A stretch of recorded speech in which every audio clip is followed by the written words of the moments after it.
Now, how do you calculate the working capital requirement of a particular company?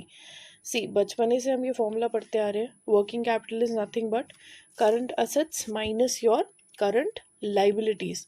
सो कुछ different नहीं करना है, अभी हम बस सेम चीज कर रहे हैं but in a statement format, right? So what exactly are we suppose to do? We are suppose to list out our current assets. Now current assets की आपको वैल्यूएशन दी गई होगी, करंट असेट्स का होल्डिंग पीरियड दिया गया होगा, similarly current liabilities का आपको अमाउंट दिया होगा, होल्डिंग पीरियड दिया होगा. You just have to find out the amount, subtract both of these and then get to the working capital requirement of that particular company, right? Very simple. Okay, देखो यहाँ पे current assets में as we studied there are certain components of your working capital. वो क्या क्या components है? वो तीनों चीज़ें हम यहाँ पे कंसिडर कर रहे हैं. Number one is your accounts receivable, right? सो आपके क्वेश्चन में डेटर्स दिए होंगे, बिल्स रिसीवेबल हो सकता है दिए गए हैं, right? Then they'll give you inventory. Now with regards to inventory, we talk about all three: raw material, work in progress and your finished goods. ठीक है, तो रॉ मटेरियल भी आपकी जो इन्वेंट्री है, जो स्टॉक है, उसको भी आप करंट एसेट्स में लेंगे.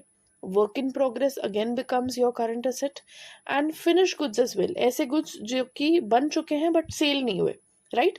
वो भी मेरी एसेट है. ओके, सो इन्वेंट्री में तीनों चीज़ें कंसिडर होंगी.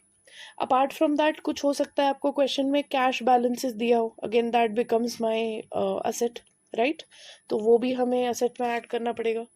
Then if we talk about current liabilities, account payable हो सकता है या फिर एक्सपेंसेस पेबल हो सकते हैं. से दे कैन गिव यू कि आपके जो ओवरहेड्स हैं वो आउटस्टैंडिंग है, वो अब तक पे नहीं हुए हैं, राइट?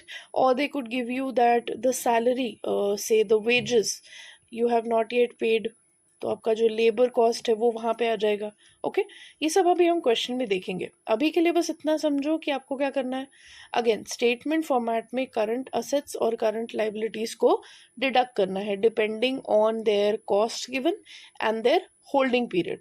ओके, तो देखो इस तरीके से क्वेश्चन में आपको दिया गया होगा about the cost of your से प्रोडक्ट, राइट? अब यहाँ पे डिवीजन कैसा किया गया?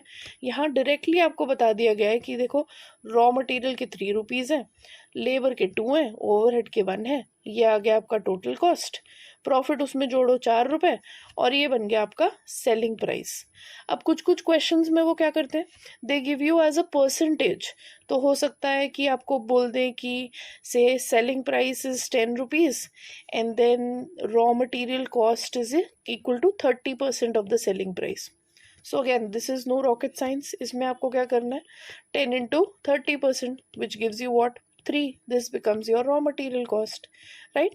सो दोनों ही केसेस में इधर डायरेक्टली वो दे देंगे आपको कॉस्टिंग या तो आपको परसेंटेज बता देंगे. ओके, दोनों ही केस में it's very easy to ascertain कि किसका क्या कॉस्ट है. Okay, now once you have understood the cost of your say raw material, labor, overheads, total cost आपको मिल गई है, फिर आप क्या करेंगे? now in order for you to understand the working capital requirement, you need to find out कि इसका total cost कितना आ रहा है. for that purpose in the question you'll also find unit, say the company has produced, right? या annual sale कितना हो रहा है, या ऐसा कुछ आपको क्लू दिया गया होगा wherein you can ascertain the level of activity. Okay, now once you have ascertained the level of activity, what you try to do is, her question में आपको दिया रहता है से होल्डिंग पीरियड. आपको क्वेश्चन में दिया गया होगा raw material held for 1 month, ठीक है? वीक्स में भी दे सकते हैं, it they can give you raw material held for से 2 weeks. Okay, now depending on whether it is given in terms of months or weeks, what you do is you try to bring this level of activity to a same parameter. तो अगर ये level of activity आपको yearly दी है तो आप क्या करोगे, divided by 12 कर लोगे ताकि मंथली आ जाए. ओके, अगर आपको यहाँ पे एडिशनल इंफॉर्मेशन में दिख रहा है कि वीक्स में बात कर रहे हैं वो, तो आप क्या करोगे, डिवाइडेड बाय 52 कर लोगे. Okay, we are basically trying to do what, we are trying to make your calculations easier, right? Okay, now once you've ascertained the level of activity, you multiply that with the cost of that particular say thing which you're trying to ascertain. तो अगर मैं if I'm trying to find out the raw material cost, तो मैं क्या करूँगी, से मेरी level of activity 1000 है, 1000 into cost दिया हुआ है 3, right? This becomes the total cost of my raw material. Plus, apart from this, in the question, they'll be giving you information about the period for which it is held. जैसे अभी हमने discuss किया कि it is held for 1 month, तो आप यहाँ पे क्या करोगे, अगर आपको पता है कि 1 महीने के लिए आप क्या करते हैं, अपने रॉ मटेरियल को से फैक्ट्री में रखते हैं, दैट मीन्स व्हाट, यहाँ पे आप simply you will multiply it by 1. This we have considered as monthly, right? So this now becomes 3000 becomes your cost of holding that particular asset, right? यहाँ पे देखो हमने यहाँ पे क्या किया, स्टेटमेंट में भी सेम चीज की है. Current assets number 1 raw material units into the amount into the time period for which it is held becomes your total cost, right? Similarly for work in progress, अब देखो work in progress का assumption क्या है, whenever you take work in progress, what exactly happens? Imagine करो कि आप अपने घर पे पेंटिंग करवा रहे हो, ओके आप अपने घर पे पेंटिंग करवा रहे हो एंड आपके पेंटर्स आए हुए हैं और उन्हें चाहिए, उन्होंने एस्टिमेशन निकाला कि पूरे घर को पेंट करने के लिए दे विल रिक्वायर से 20 बॉटल्स ऑफ दैट और 20 cans of that paint, right? अब मुझे एक बात बताओ, क्या कभी भी ऐसा होता है कि आप से एक वॉल के लिए जाके अपना रॉ मटेरियल लेके आते हो? Absolutely not. Basically, whenever some or the other kind of work is happening, the material in the factory is already say brought to 100% capacity. जितना आगे का काम भी होने वाला होता है, जितना प्रोडक्शन हमने प्लान किया होता है, उसके लिए मटेरियल हम पहले से ही फैक्ट्री में लाके रख लेते हैं. Okay, so when you're calculating the value of work in progress for raw material, you'll consider it as 100% always, right? So how do you calculate? Your units of whatever say month या week में जो भी आपने उसको divide किया, amount of your raw material and then the time period for which it is held, right? Apart from that, work in progress when we talk about, क्या सिर्फ raw material work in progress में जाता है? Absolutely not. सोचो तुमने chocolate factory खोली, ठीक है, चॉकलेट फैक्ट्री जब तुमने खोली तो क्या तुम सिर्फ रॉ मटेरियल ही अपने से उसको प्रोडक्शन में डालोगे? उसके साथ कोई ओवरहेड नहीं लगेंगे, कोई लेबर नहीं लगेगा उसको बनाने के लिए? एब्सोल्युटली लगेगा, right? So work in progress it is with reference to your raw material, your labour as well as your overhead. Okay, अब देखो जब भी रॉ मटेरियल आता है, ये तो अभी हमने डिस्कस किया कि 100% आता है, पर जरूरी नहीं है कि ये 100% लेबर और ओवरहेड वो चीज को यूज करे, right? So as an assumption for work in progress, we always take labor and overhead at 50% capacity. Okay, now this is unless otherwise specified. अगर क्वेश्चन में आपको बोलते हैं कि नहीं ये 70% है, ये 60% है, तो फिर आप उसको वैसे कंसिडर करेंगे, ओके? लेकिन अगर क्वेश्चन में कुछ मेंशन नहीं है तो आप क्या कंसिडर करोगे कि लेबर और ओवरहेड 50% कैपेसिटी पे हम उसको यूज कर रहे हैं for work in progress, right? So again units into amount into the time period for which it is held और उसका आधा. Okay, same for overheads. That ways you calculate your work in progress, right? अब जब बात I finish goods की, finish goods में कौन सा अमाउंट आएगा? फिनिश गुड्स में आपकी टोटल कॉस्ट का अमाउंट आएगा, राइट? यहाँ पे देखो 6 रुपीज. ओके, क्या फिनिश गुड्स में रॉ मटेरियल का कॉस्ट लगता है? हाँ जी, बिल्कुल लगता है. क्या फिनिश गुड्स में लेबर का कॉस्ट लगता है? एब्सोल्युटली. क्या ओवरहेड्स का भी कॉस्ट लगता है? तो क्या ये टोटल कॉस्ट मेरे फिनिश गुड्स की कॉस्ट हुई, राइट?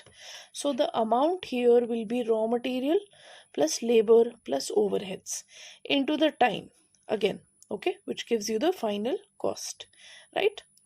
ओके, इसके अलावा डेटर्स की इंफॉर्मेशन होगी, ठीक है? अब देखो डेटर्स में there are 2 views, okay? One view which is practical, okay, which is practical says that you take your debtors at cost. ठीक है, अब डेटर्स जो होते हैं आप इनको जब सेल करते हो तो ये सेल में कुछ प्रॉफिट एडेड होता है, राइट? बट ये तो कंपनी के लिए उसकी अर्निंग है ना। हम यहाँ पे क्या निकालने की कोशिश कर रहे हैं? हम यहाँ निकालने की कोशिश कर रहे हैं कि मेरे बिजनेस को चलाने के लिए वर्किंग कॉस्ट कितना आ रहा है, वर्किंग कैपिटल कितना आ रहा है। तो यहाँ पे हम जो डेटर्स लेते हैं वो कॉस्ट बेसिस पे लेते हैं। कहने का मतलब है जितने में तुमने प्रोडक्ट बनाया उतनी ही वैल्यूएशन किसकी होगी? डेटर्स की होगी. Why? Because that is the amount of money which I need to run my business, not the sale value. Okay, now this is one point of view. In most of the books you will find that they usually calculate the debtors amount on the sale value. तो वो sale value पे भी लेते हैं, right? हमें क्या करना है? हमें दोनों views लेने हैं. जब भी क्वेश्चन हम सॉल्व करेंगे हम मेन स्टेटमेंट में कॉस्ट मेथड से सॉल्व करेंगे. ओके, तो मेन स्टेटमेंट में कॉस्ट मेथड से सॉल्व करने के बाद we will mention in the alternative solution कि अगर हम सेल से कंसिडर करते तो मेरा वर्किंग कैपिटल से XYZ आ जाता. ठीक है, तो अभी जब प्रैक्टिकल सम सॉल्व करेंगे ना तो आई विल शो यू कैसे करना है उसको, right? So again units, amount, cost पे and then into time gives you the final value, right? And then lastly अगर कोई कैश आपको दिया गया क्वेश्चन में तो वो अभी मेरी करंट एसेट होगी. ठीक है, once we have done that फिर आगे थे आपकी करंट लाइबिलिटी.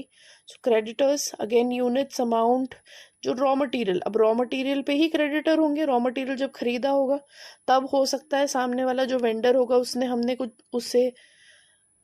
हमें कुछ क्रेडिट दिया हो. ओके, तो उस पे आपके क्रेडिटर्स होंगे. Into time again gives you the final value. Then you have overhead expenses से आपके जो ओवरहेड्स हैं उसको कुछ आउटस्टैंडिंग पेमेंट्स हैं जो कि नहीं हुई हैं, राइट? सो लैग इन पेमेंट्स हो सकता है आपको क्वेश्चन में दिया गया हो. Again into time, amount of overheads, units gives you the final cost, right? And lastly wages हो सकते हैं, लेबर पे हो सकता है, अगेन जैसे हमने ओवरहेड्स कैलकुलेट किया. ठीक है, अब ये करने के बाद आपको मिलेगा नेट वर्किंग कैपिटल. ओके, अब क्वेश्चन में there is a possibility that they give you some contingency कि इस पे आपको बोले एट 10% कंटिंजेंसी. सो अगर आपका ये 10,000 आया, इस पे आपको 10% ऐड करना है तो आपका फाइनल कितना होगा? से यू ऐड यहाँ 1,000 रुपीज़.